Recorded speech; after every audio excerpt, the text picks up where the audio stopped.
Are you ready to be fully awakened? I don't think you are. Most people acknowledge that they are not. Some people think they are. I know I wasn't. It happens sometimes by accident. There's a famous Zen story of a patriarch of Zen hearing a song while he was chopping wood, hearing a mantra being spoken, poof, he was awakened. It's not always that easy. After I experienced a version of awakening, I found I was able to facilitate it in others. It was very awkward and clumsy and ridiculous at first, so I had to embark on many years of training with different masters. Now I have this system where if you put me in a room with someone, they will be awakened.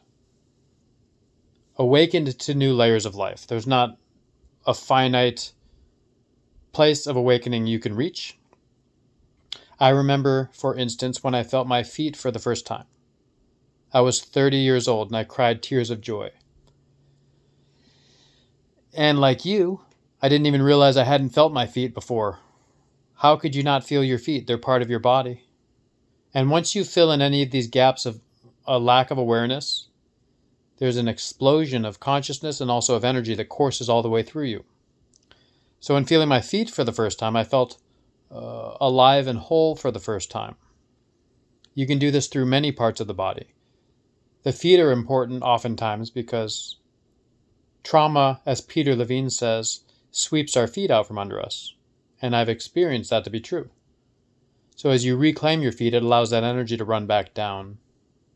People severely afflicted by emotional traumas and patterns from childhood that are unresolved tend to live in their head a lot more.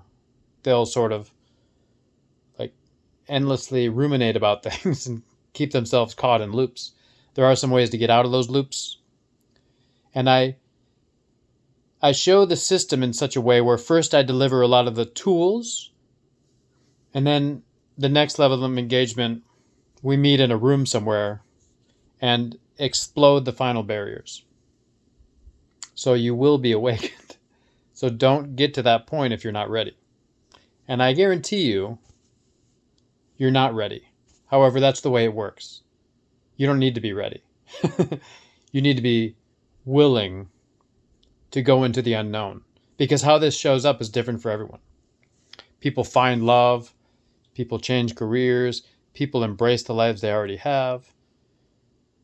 If someone comes to me saying, I want A or B, I say, okay.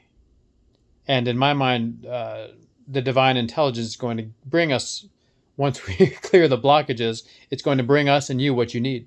I am only a conduit here to fulfill the role that I'm here to fulfill, which is to tear down the barriers between you and what is most real. As Rumi said, tear down the barriers between you and love.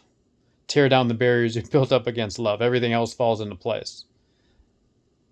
These are visceral experiences of these old Sufi and philosophical claims that most people just kind of throw around.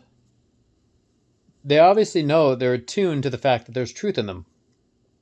I've invented these things called layers of awakening, where through the experience, the instrument for living life, the body, you get to move through these tiers of experiences of awakening, layers of awakening. And as you do, your life will become a whole lot richer, more beautiful, more powerful, more profound, if you do nothing else. So this is the most direct way to invest resources into your personal evolution.